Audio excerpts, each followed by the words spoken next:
How's it going, everyone? Welcome to 49ers Coast to Coast. We're your hosts, Grant Cohn, Jason Aponte. Breaking news.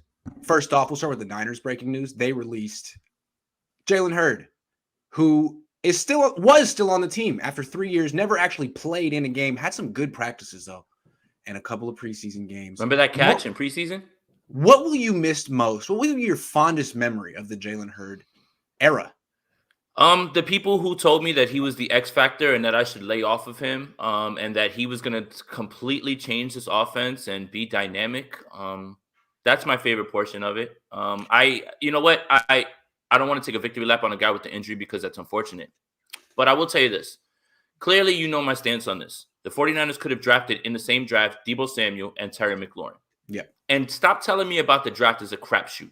I'm tired of that because that's a way to excuse absolute whiffs, right? Here's the reason that it was important for them to hit on both those picks. You traded up the next year to get Brandon Ayuk to fill in that second role. Guess what? You're backtracking because you whiffed on Jalen Hurd, and you sacrificed more picks down the line to move up to get Ayuk, and you could have addressed something that this team really needs, i.e. corner, i.e. defensive, linebackers right now, which is thin, anything. You could have, that's the point. It's not about, it's a crapshoot. Some guys pan out, some guys don't. It's when you whiff, you backtrack. They whiffed, they backtracked, and they got a great player. This is nothing against Brandon Ayuk. Brandon Ayuk's a baller. We know that. But you sacrificed draft picks to get Brandon Ayuk when it was right there in front of you to get Terry McLaurin. That's a microcosm of some of the problems that the 49ers are having right now that are rearing its ugly head. And again, like why was Jalen Hurd available when the Niners got him? Because he was injured the entire time. And now everybody's like, oh, well, it's unfortunate. The guy has been injured since he started playing football. And so the Niners pattern that we've talked about a lot, that they need to, if I were GM, this would be the first thing I would change. No more picks in rounds 1 through 3 on medical questions. That's for day 3. You can do that in round 4 or round 5, but not round 3. The top of round 3? Hell no. That was a mistake. And the Niners have been making the mistake relentlessly. Javon Kinlaw, same mistake. Same as round 1 on a guy whose knee might be, I don't know, we'll see. No, you can't do that. And everybody loves to kill Trent Baalke for drafting guys with ACLs. This regime has done basically the same thing in drafting guys with known injury histories and then acting like, oh, well, I don't know why it's not panning out. It's on you. Okay, I got more questions about Hurd. Why do you think it happened now? Why now? Because Kyle Shanahan said basically he's not going to be able to come back this year and he doesn't envision it. And now it's like it's year 3, so you might as well make the move. But he was trying to force this to happen because he wants to be the smartest guy in the room at this point. You were at the Senior Bowl, Kyle, with all 3 of these guys. Jalen Hurd didn't even play in the Senior Bowl, if I'm not mistaken. I think that he was just there, just hanging out. Because there's video of him while Deebo's practicing. That is true. While Deebo's practicing and while Terry McLaurin are practicing right in front of you, obviously you identified Deebo. Great job. There's video of you talking with Jalen Hurd. Oh, man, I can't wait to have you over here.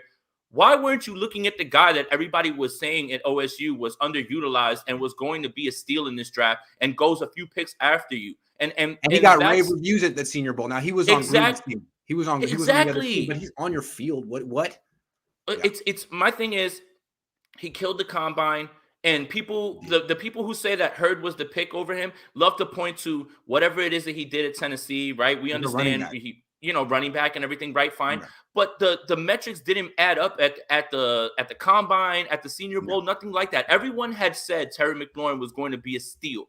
And you, again, have this idea of tunnel vision, straight looking down the tunnel. And it's like, man, I can use this guy on these jet sweeps and do all this other stuff, ignoring the injury history when the regular player, the regular wide receiver was right there in front of you. Everything doesn't have to be jet sweeps and a bunch of gadget things. Maybe the best player is just a guy who can run routes really well. I bet you Terry McLaurin can run a jet sweep. I'm just saying.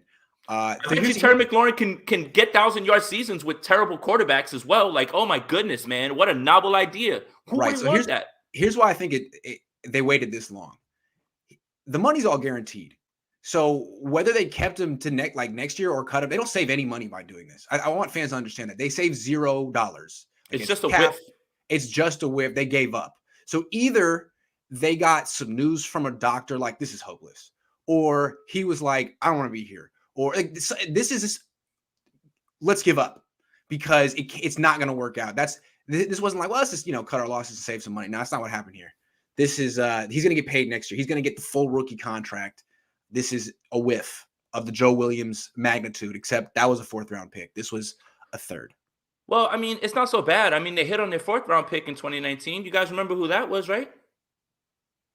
Mitch Wisnowski. He's good. He's so good. So this what, he really changed the team. Big. But in retrospect, the Niners had such a stacked team, and they were so good that they could afford to spend a 4th-round pick on a punter. Sorry, I get snarky sometimes. So, all right, let's. Sorry. The other piece of news. Oh wait, no, hold on. I'm not done with Jalen Hurd. Do you think he'll get picked up by any team?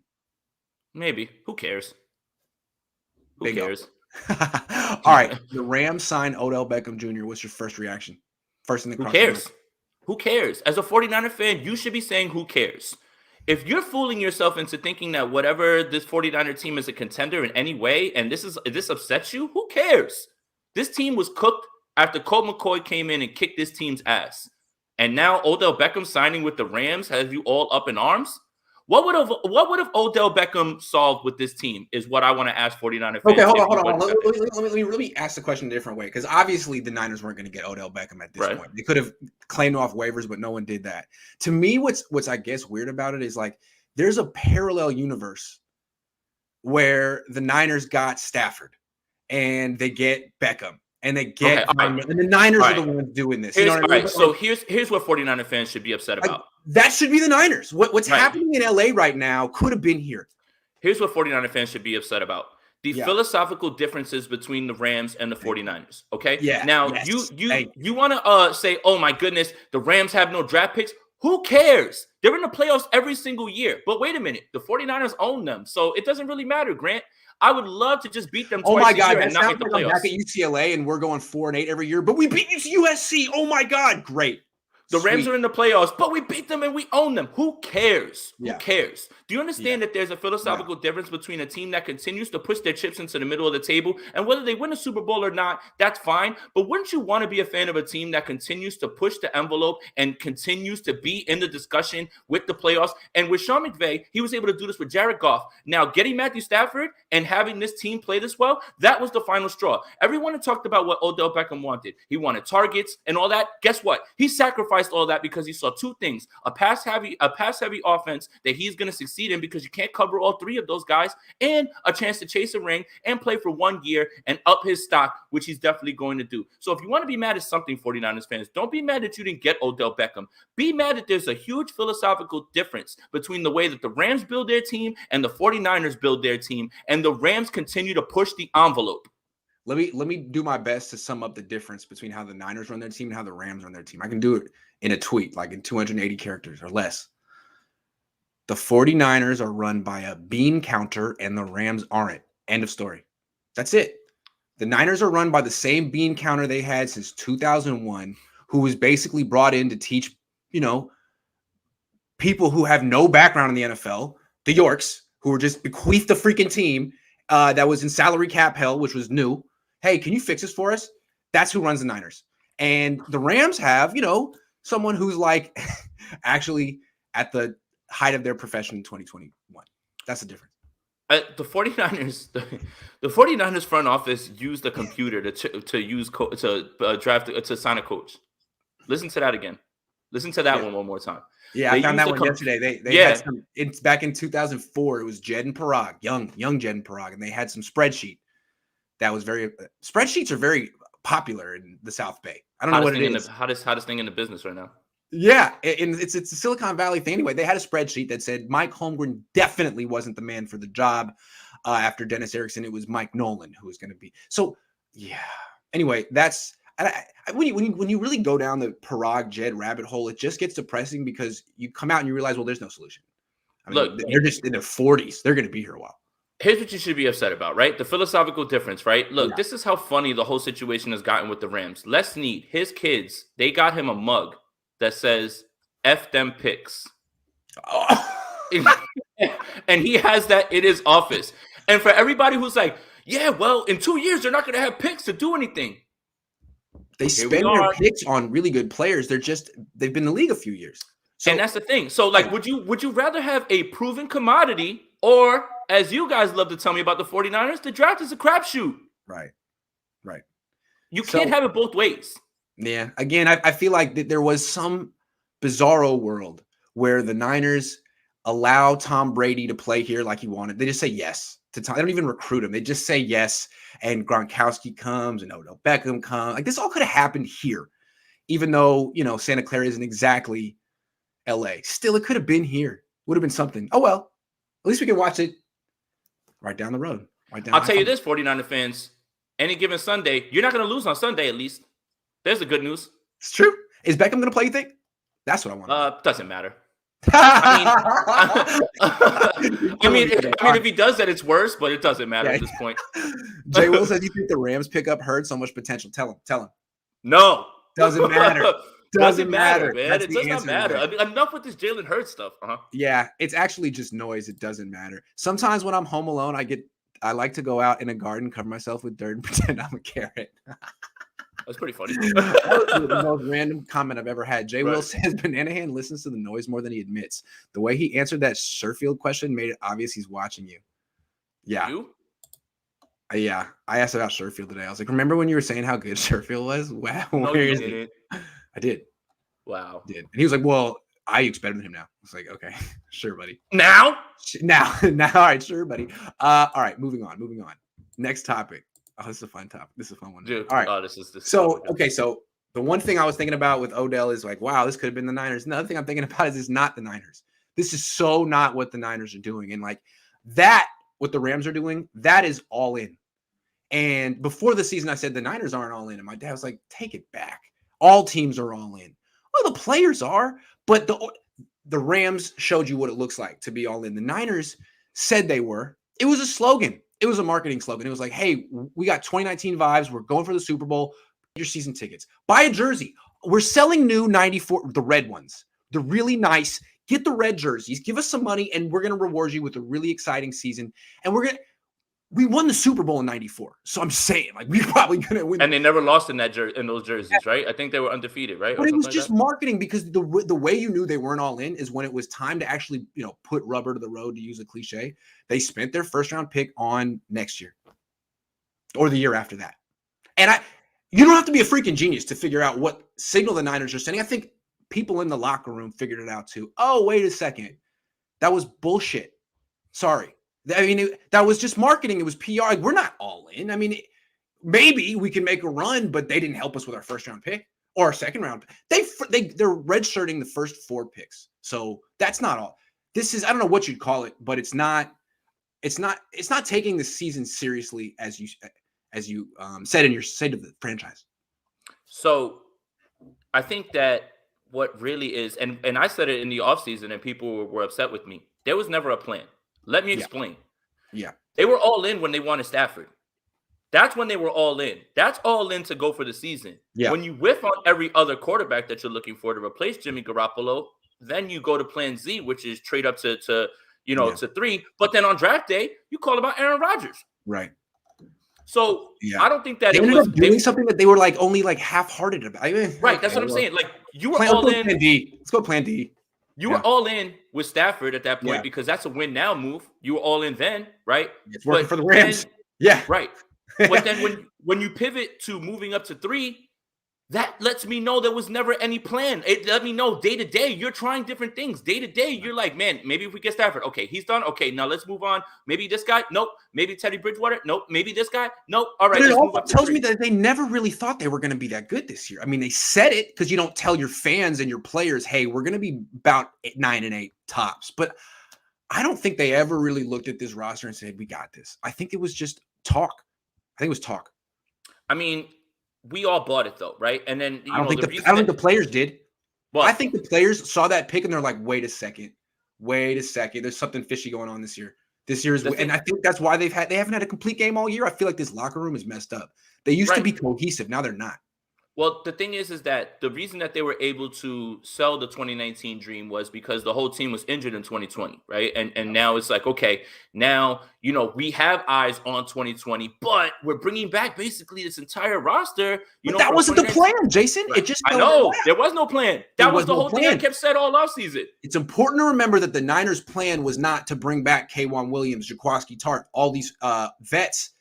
It just happened that way because of the pandemic. Who knows I don't know if the Niners had a plan, but if they had one, we'll never find out because this just fell in their laps. And then they pivoted to, well, we're going to make a run. No, you're not. No, you're not. You're the same team that went 6-10. Every week, it was a new quarterback that you were flirting with. Every week, you were tied to another quarterback. You had no plan. Every week you were pivoting to something else. And then when everything dried up, he went to York and said, I'm trading all these picks so we can get up to number 3 so I can get a guy. And that right there is the biggest sign of no plan, none. What annoys me about this season, and I'm not a Niner fan. I think some people look at my anger and say, oh, you're definitely a fan. No, I'm not. I'm not. But let me explain where I'm coming from. I swear I'm not a fan. What annoys me about it is I feel like he's wasting everyone's time. And that pisses me off. I'm sorry I'm cursing. I'm stopped. I've seen that. It annoys me because football's violent. And you can't just waste a year of Jaquaski Tart's career or K'Wan Williams because it's over next year. It could be over next week. It's not. You can do it in basketball. You can tank in basketball. It's almost the right thing to do. Give some bad players some playing time, get a good pick. It's the right. But in football, it just wastes everyone's time. It wastes great players, a valuable part of their career, and it could get people fired. Every moment could be your last when you play football. Yeah, I don't like it, and it makes me like when Chip Kelly wasted a year of Joe Staley's career. It upset me. It's like that's not right. Same with Jim Tomsula. And if Kyle, here's the thing: I'm not saying this just wasn't the same amount of urgency. I think the Niners front office was pretty much okay with them not being great this year. And you know who created that atmosphere? Jed. When you gave another 6-year extension, a 6-year extension. Well, by year 3, I'll have it. Even if it doesn't work out before then, it's okay. You gave me a 6-year extension. I wouldn't worry about it. Winning with class is way better than winning consistently. So, yeah. I hope people get that reference. I think if you probably asked Jim Harbaugh, why are the Niners not good? Why haven't they found sustained success since you left? Because they don't have what it takes to win. I had it, and they felt it was too uncomfortable. I think that what drove him out was probably all the arrests and stuff that they weren't winning with class, and fine. But I guess from his perspective, a lot of the winning teams have players look at the Chiefs, right? Look at the Seahawks. You kind of have to make some of these deals to win. That I won't comment on because it's clear that they prioritize high character guys. That's why when some guys come available, that's the reason Solomon Thomas is here. But besides the fact that he was here, besides the fact that John Lynch went to Stanford, high character guy, you knew they had to cleanse the palate. And then remember, Chip wanted Dak, and they were like, no, he has a suspected DUI. We can't even do that. Yeah. So they clearly prioritized after all of that. High character guys, but that's in the spite of winning. Dak Prescott was never convicted of anything with a DUI. You were just hesitant because there was something out there about it, and the optics became too large. Right, and it's great to have good guys on your team, but not at the expense of winning. Right, you don't want to have the nicest team in the NFL. Yeah, you don't want it, but you don't want anybody who's beating women or anything like that. No, of course not. I'm not saying that. I'm not saying that. Absolutely not. Yeah, right. But if a guy winning is hard. And it takes some, I don't know what I'm trying to say, but winning, it takes some level of how bad do you really want it? What would you be willing to sacrifice? And again, I feel like the Niners aren't willing to, it's prioritizing the high character guys, right? Yeah. Because he was literally a Stanford guy, and they were like, man, there's never going to be any issues with him or anything like that. But if you weren't looking for a high character guy, or you weren't going that route, you could have had whatever, Watson, whoever. Obviously, we don't want to go down that road again. But I think it was because of the optics and how bad things were during that time that the 49ers prioritized that. Where do you think this season is going? It better be for development at this point. Josh Norman's making rookie mistakes and getting washed on the field. Why, man? Why can't Lenore get out there? Why can't Embry? As much as I don't really think that much of Embry Thomas, I'm sorry, I really don't. As much as I don't really think that of him, I would rather live with him getting cooked, on the field and stuff like that while he learns, right? And Josh Norman being there making that mistake as a veteran now you're really here for nothing. Like you're legit on the field for nothing. And then Drake Kirkpatrick, he's even worse.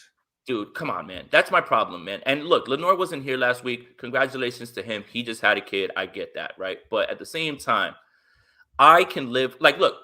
Hufanga made a mistake in this game, right? With coverage. He got caught flat-footed. Christian Kirk runs right past him. That didn't upset me. Do you know why? Because he's going to look at that and learn from that. But Drake Kirkpatrick getting washed out, what are you learning from that? Josh Norman yelling at a coach and having Tavon Wilson try to calm him down and wanting him to fight Tavon Wilson. What are you learning from that? The reason that you put these veterans out there is so they wouldn't make those mistakes. Thank you. And that is ridiculous. And then hold on. And then it almost felt like Kyle Shanahan went to the podium and defended him. He did. No, it wasn't almost. He did. He said, I didn't bench him. Someone else did. And I didn't want him to be benched. I didn't even want him benched the whole game. Said. You guys don't look, we can make fun of Mike Singletary all we want, right? The thing that he did to Vernon Davis, guess what? The next coach reaped the benefits, but he was absolutely right. Yes. But he was absolutely right with that. I'm going to treat everyone the same, right? That's it. 1 through 53, every guy. If Brandon Ayuk gets his snap shares taken down because he's not running fast in practice, Josh Norman should have been banished to the shadow realm for being a guy who, 1, is a veteran, and 2, a guy who's not going to be here next year and is not part of this culture. Listen, one more thing. If that what you're saying is that Mike Singletary was more of a head coach than Kyle. He knew how to manage personalities. Yep. He did not give anybody an easy pass. One more thing. If that's Richard Sherman in 2019 and he loses his cool, he's at least part of building that culture. He had been there and he had been a leader on that team. What is Josh Norman?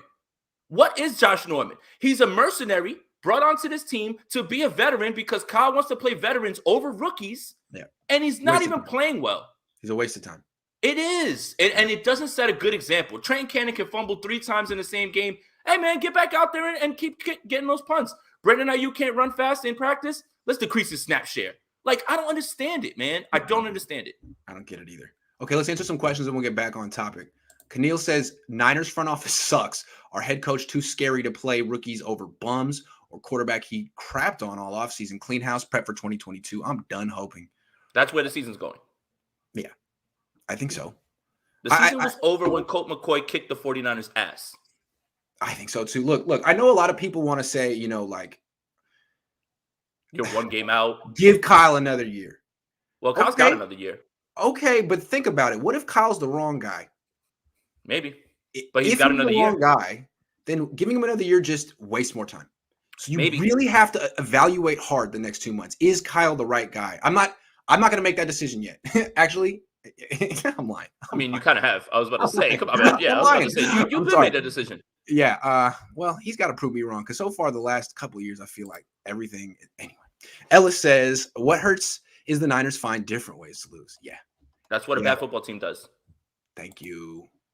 Keneal, again, what's up? Keneal says they misled the whole fan base, then lied to our face for months when we noticed they misled us. Fireable offense, complete waste of a season. And the thing is we bought it, right? Jimmy's our guy. How is he your guy when we're delaying Trey Lance because this is a Super Bowl team? Here's a question. And then 3 and 5, you're like, oh, well, doesn't matter. Here's a question for 49ers fans. Today's November 11th. How do you think a Bears fan feels right now, even though their team has lost a bunch of games in a row and they're going into their bye week? Like this. They woke up Tuesday and they were like, man, did you watch last night's game? Almost like they won. You know why they feel like they won? Because they got a glimpse into where they're going in the next year. They're going to be good next year. That's going to be the kind of place where free agents are going to want to go. Like right now, he's throwing to Marquise Goodwin. Next year, it'll be someone better. Must be nice to see your quarterback take strides in his first year. Imagine that. Reps help. Imagine. Will Kyle ever back down and play Lance? He's stubborn like my ex-wife. He's Nero with a violin for me. He said it today. Like, he's pretty much laid it out. If they get eliminated from the playoffs, then Lance will start. Not until they're eliminated from the playoffs right now, and they're going to get royally caned on Monday Night Football. Prepare to be embarrassed on broadcast television. K1 hella underrated. I want him back next year. Yes, that's the first move I would make if I were the GM. He's really good. You just got to watch his knees though. What happened to Jared Maiden? They released him. I guess I was wrong about him. He's sorry. He's not good. Not good. I never said that. Should be the slogan for this season. I'll buy the t-shirt. The slogan for this year is We need to execute better. We need to execute better. Yeah, that's true. Gray Fox 198. Yeah, that's kind of like his. I need to watch the film. We need to execute better. It's kind of his. I need to watch the film. That's I hope Hugh Jackson's line. Yeah. No, it's Mike Singletary's too. I hope the Rams drop 70 on us and then go and win the Super Bowl. So Jed gets pissed and fires Banana and his hands. Yeah, and Lynch. Oh man, I don't think they're gonna drop 70. But do you think Sean McVay will put Kyle out of business on national television? No. Again, remember, this is out of Jed's hands, right? Like, this is the way that I'm gonna put it. This is your analogy. You know, when the father or the mother tells a kid, okay, I'm going to get you this dog, but you better take care of it. But then you wind up walking the dog. That's what Denise York did when she hired Kyle Shanahan. Like, you're not allowed to do this anymore, and it's out of your hands. Like, Jed's not going to be able to step in and fire him because, one, you allowed him to move all of these picks for Trey Lance. Good. Thank you, Denise. Thank you. Right. But then here's the thing.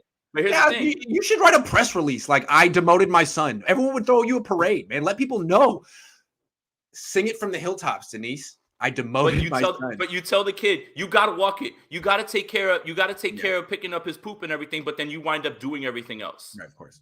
David says, with half the team gone next year, how do the Niners not see that they're auditioning to the rest of the league? 2022 might be worse. That is what's so bleak right now. 2022 might be worse.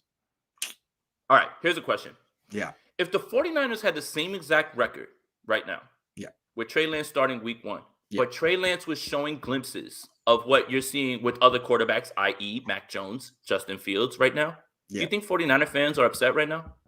No, not at all. No, actually they would, because they'd be saying, oh, if Jimmy had started, we'd be 8-0. Oh, get out of here. Nobody would, though. You know, I'm right. Tony says Niners are run more like a political campaign than a football team. I agree. They're much more concerned, and they're better at like controlling the narrative out here on the West Coast than like actually winning. Like they're all about the spin and how they frame their losing and all that. They should raise the banner. We own the Rams. 4-0 against the Rams the last 2 years. Yeah. Silver linings. I'm scared that if this season goes to hell, Kyle Shanahan doesn't get fired. He's not going to get fired. He's just not. Give me 2 more months. Let me see what I can do. Don't count me out yet. All right. I've done. Hey, everyone said I couldn't get Chip Kelly fired, and then I did it. All right. So let me my God. Why did the Niners D-line get awarded hold penalties? I'm not blaming the refs for the 49ers poor play. Yeah, let's not do that. Let's not. All right, moving on. This was interesting. Kyle Shanahan spoke today. I was there. He was asked about leadership because Steve Young made it an issue. Jerry Rice told Steve, no dogs on this team. Steve's like, I know, I feel that. And to him, he said that's basically, there's no player leadership. There's no players that say this is driving, a driving force in the team. And Kyle was asked about that today. Of course he disagreed.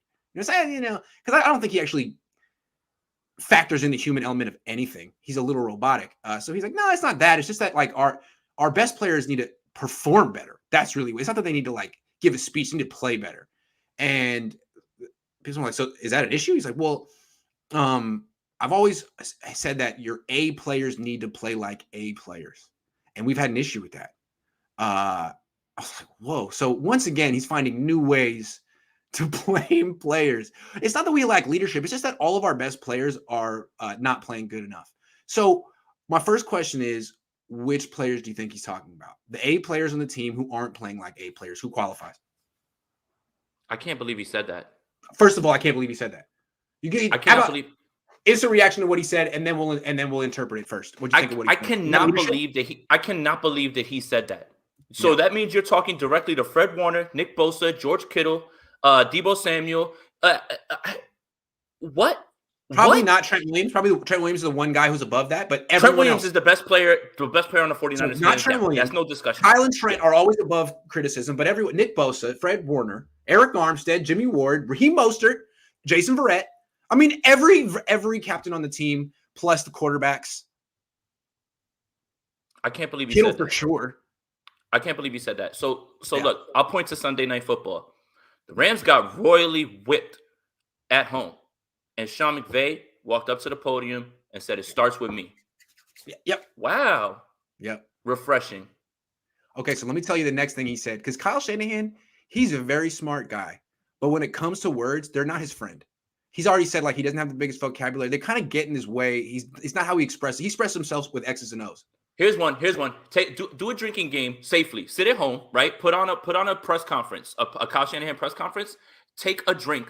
Just drink beer. Take a sip of a drink every time he says Yeah, a good Kyle Shanahan impression would have to have a lot of Okay, anyway. So after he said that A players need to play like A players, like in the next breath or the next answer, he says, I've always heard since I was little that any coach can make a C player a B player, but only good coaches can make A players play like A players consistently.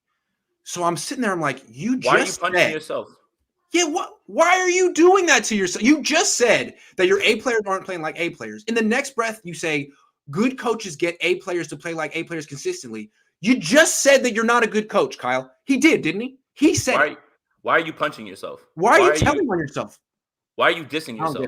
I don't get it, dude. He literally just said that he's not a good coach. On his own terms, he's not a good coach. And I would have to say, Kyle, I agree with you. I agree. You're right. Why are you punching yourself? Like A players. That's really inspiring. I really can't believe he said that. He even said, like, I tell my team all the time. That is not inspiring. Hey, these are the A players. You guys, you're not as good. Like, it's not only about you, but the A players, we win and lose based on how well you play. And so far, you're playing like B players. So step it up. Hey, that's great. Thank you. That's leadership. I love that. That's no accountability. Okay, so let's talk. Okay. Denise happens to be a huge fan of this show. Let's just say huge fan of the show. I'm honored. Hey, Denise, goes to you, not me, you, and says, "Me, this is a mistake."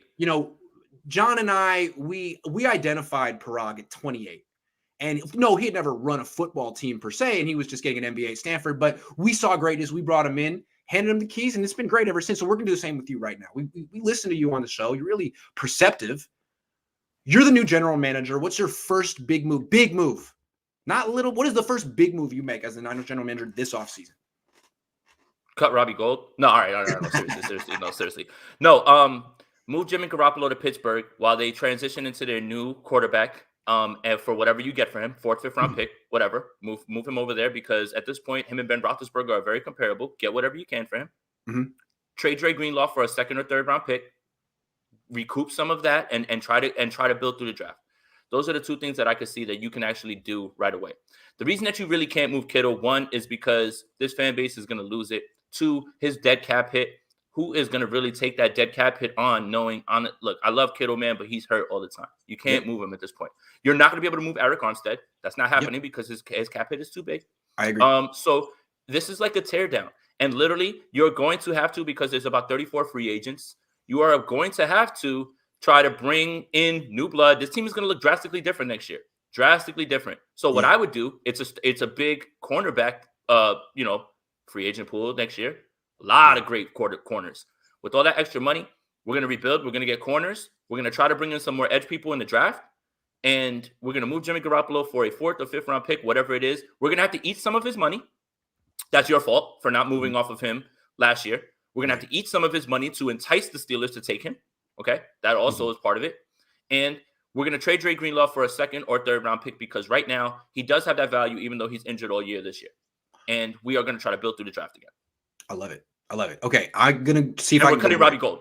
I like that. I'm going to try to go bigger. I'm going to try to go big. Okay. So first thing I'm going to do is I'm going to fire Kyle Shanahan. And here's why. I mean, he may, if he makes the playoff, but let's say he doesn't, it goes away. The season goes away. It looks like it's going to go. I'm going to fire Kyle Shanahan. And I could understand, I think part of a lot of GMs would think, oh, let's give him a chance. Let me see if I can work with Kyle. And I think Kyle might try to talk you into it too. Like, hey, we can do this. But I wouldn't trust him. Because what happens when he doesn't play my draft picks? He doesn't play what happens? And he's like, oh, well, they're not good. What do you mean they're not good? Well, this one doesn't run hard. He didn't run hard on a Wednesday in August one time. And this one looked at me sideways.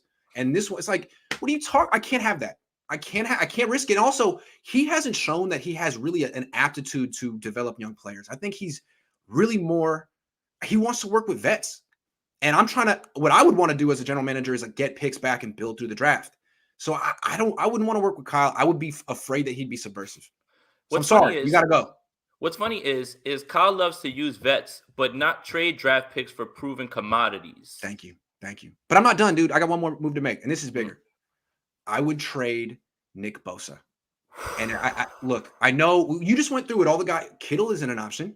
No, you Armstead's not can't going to trade get him. you much back. Nope. The reason I go to Bosa is because he gets you a first-round pick, a high one, maybe 2, definitely 1. And to me, if I'm the general manager, I want a first-round pick. I'm not going to whiff. John Lynch would whiff. Kyle Shanahan would whiff. With me, I would get the most out of that. This is kind of like the Raiders trading Khalil Mack, except Bosa has the injury history, and he's killing it right now. But what's the next 10 years of his career going to look like? I would cash in. That would be the big move I would make. And of course, I would nail those picks, and everyone would, and then I'd go to the Hall of Fame. So you would nail every single one, right? I would nail every freaking pick. Absolutely. I wouldn't miss it all. So that's how I would do it. Now, I would not recommend Kyle Shanahan or John Lynch trade Nick Bosa because they would blow that. They would blow it. But if it were me, I would, of course, I always do everything right. And you would nail every pick. I hear you, every man. pick, 100%. 100%. Trade down 5 times, turn it into 18 picks, and then just that would be my team. And they would all get the bus ready. Watch out, Ken. Yeah, so that's what I would do. Those are big moves, though. Yeah. And I don't know who I would hire to replace Kyle. I would do interviews, and I would actually learn. The Bosa one is big thinking. I don't have the balls to do that one. I don't have the stones to do that one. If you don't trade Bosa, and I'm not saying that you have to, that's the right move, but I don't see how you get a first-round pick next year. I don't see how you do it. No, you're not getting a first-round pick from anybody on this. No, I don't think so. So if you want a first-round pick, that's the move. And obviously, there's reasons to do it. There's reasons not. Let's see how the rest of the season goes. It's not a move. It's not a decision you have to make now. But to me, that's your big move. If there is a big move to make, that's it. And I can understand not making it. You might maybe that's feel good down the line. Kind of feel good about my moves. I think I'm gonna go put my resume in just in case, see what happens. It's like Indeed, right? I think our resume is just as good at John Lynch's as Well, I mean, it's just like when they say that you're proficient at Excel and they give you the job, right? It's just like, oh man, I'm gonna try to learn on the fly here, So screw it. I gotta do better. I gotta focus on Excel, dude. I gotta practice. Spreadsheets are the rage, man. Get in line, Grant. Jesus. You're on the cutting edge of everything but spreadsheets, bro. I don't get it, man. You gotta pick it up, man. I'd probably be at ESPN right now if I had a better spreadsheet game. Van says, you and Jason, my favorite to watch. Chemistry. Please get Banana Hand fired. I need hope. Appreciate you, man. I'm not getting Kyle fired. Kyle's getting Kyle fired. He's doing a great job. Better than I ever could, honestly. This is such a fall from grace as the Only Shans guy, man. I mean, like, I posted that Wesley Snipes meme from New Jack City of him with the gun, and it's like me realizing I might have to dead this, like, I just... Why? Here's what's going to happen, all right? They're not going to fire Kyle. They're going to bring him back next year. Mm-hmm. He's going to get it together, have a one good year, get an extension, mess around for 2 years. That's what he does, dude. He has a good year every 3 years. Like, just when people are ready to write him off and be like, this is just Mike Shanahan's son. How did we let this guy? And he's like, oh, word. Boom, good year. It's like, so 2022 Super Bowl confirmed by Grant Cohn. Ooh, there you go, 49er fans. You're welcome. No, he's really not putting himself in a position to make a run next year. I want to say that he's going to be in his bag like he was in 2019, but again, how? The problem is this, and let me be level-headed here with this, honestly. The problem is this: is every year you could always point to something that next year you could say, okay, right? And the last excuse back, or Bosa is coming back, right? Yeah. The last excuse that is left. This is it, and this is what I fear about for Trey Lance. I really do. I mean, it's not his fault. It's not his fault. No. What I fear is that this last excuse of, well, Kyle has never really run the whole season with his guy, and that's going to be next year, right? It seems like, or whenever it is that he decides to start him. The problem is most likely. Right. The problem 2023. The problem is the expectations are going to be too high with Trey Lance, and you have to be able to go through the growing pains. Look, I love Justin Fields. I'm not going to lie to you and sit here like I wasn't scared those first few weeks. Like, oh my God, man, I don't know. But at the same time, he's allowed to go through them in Chicago, right? And you need to let Lance go through those when he has those. Take the ups, enjoy those, and those glimpses that you get, you'll take them. But you cannot get too down on the kid, and you cannot expect something unrealistic as if he needs to hit the ground running. That's not fair to Trey, and that's not Trey's fault at all. That is not Trey's fault at all. That's what Kyle did. In what world do you think Niner fans are going to be that patient? It's never going to happen. They're not going to happen because of what happened this year. If if you have the same record and Trey Lance is making strides at 3-5, nobody's upset right now. And like I said, ask a Bears fan how they feel going into their bye week right now, how they feel. They are floating on a cloud as if they somehow have won 4 straight games, and as opposed to lose 4 straight games because they got a glimpse into the future. Max says the quarterback situation is just like breaking up with your girlfriend, but letting her live in your house until your new girlfriend moves in, awkward as hell. Yeah, I've never done that. That sounds awful. Or like if you've broken up and you're sleeping on the couch and you're like trying to like figure out your next move, and it's just tense in the house as well too. But yeah, I mean, look, again, you can't literally do everything you can to move away from Jimmy Garoppolo and then look everybody in the face and say, yeah, Jimmy Garoppolo's our guy. Like it does not jive. That's a lie. Robert Saleh was the real head coach of the 49ers. Damn. Look, let's say something. He did have half the team. He was head coach of half the team, and his half was better. Let's say this. Last year they were. Let's say this. The DeMeco Ryans stuff has got to slow down a little bit because of, obviously what happened this week. He got he got work this week. Okay. But you have to expect those growing pains because exactly. I'm old enough to remember. Old enough to remember how you guys felt about Robert Saleh in year one. So no, the irony with Saleh, with Ryans is that Kyle was okay with a coordinator having growing pains, but not a quarterback. Yo, that doesn't make any sense. Right. And I can come back to Kyle on this one. Like, how does this plan make sense? Oh, it doesn't. Oh, right. So don't start with the revisionist history about like, and I had someone ridiculously compare, well, look at what Saleh did last year. Saleh was in his 5th year. And look, I understand the talent discrepancy because Robert Saleh had far less to work with. But come on, man. All you guys were doing was killing his adjustments, his play calling, all of that stuff. And I would argue that DeMeco Ryans is ahead of him because look at what he did to Kyler Murray just in that first Arizona game. I'm talking about in year one. I'm talking about in year one to year one. The one difference, though, and it's something that I think the one difference is that Robert Saleh was always good at stopping the run. He made that fix right away in his first year, and then he grew. That was like the wide 9. Thank you. Wide 9. It only works when you have generational guys on your defensive line, i.e. DeForest Buckner, i.e. healthy D Ford at that time. That is not happening anymore. And when the scheme is not working because you don't have the personnel, scrap it. Thank you. Yeah, so that's the problem right there. But they're not going to scrap it because they're heavily invested in Chris Kosuric. I agree with Grant. I like Kosuric, though, but, I mean, it's just scrap the damn thing. Like, he gets the most out of guys, but scrap the damn wide 9. I don't think that's his gimmick. I don't. That's what he does. I don't think he's coaching much else. I agree with Grant. As a new GM, I'm firing Kyle. Him and Lynch come as a package, and they leave as a package. That's the way I like that profile picture, though. Oh, I like that. It's funny that the profile picture is that, but it's fire Kyle, and it's literally him with the money phone. Look, so yeah, I would fire Kyle Shanahan, but if they make the playoffs, they're not hiring me as general manager. If they miss the playoffs, I'm probably going to be the general manager this year. So Kyle, I'm giving you some heads up that you might have to get a new job and a new. If you're hired as a general manager, can I be wide receiver coach? Because I promise you that I could be as scrappy as Wes Welker, and not help guys with their drops. Oh no, damn, but you could be in quality control. We can get you started off from the floor. Yeah, dope. Tartan Warder Key, Blitz and Fred. Hold on. Tartan Warder Key, Blitz with Fred, fast middle linebacker league, have Aziz take on blocks, have Fred clean up, bring back Tart next year. Hi guys, did you get to see what this defense? You also got to get better backups because they get hurt. Right. Did you guys get a chance to see what this defense looks like without Tartan Ward? It's terrible. Hi guys. Even though I hate the Rams with a passion, I respect them for going all out. Yeah, you have to. Yeah, you really do. It's kind of interesting what they're doing, and I feel like they're kind of showing the NFL there's a different way you can build your team. Instead of struggling with a 300 batting average in the draft, try this. You know that meme of the guy who's crying with the smiling face over his face, right? That's 49er fans, and they're saying, well, they're not going to win a Super Bowl at least. Have a great evening, everyone. Thank you, Jason. Thank you, Grant. For sure. See you guys. Yo, you better hire me when you become general manager. Of course.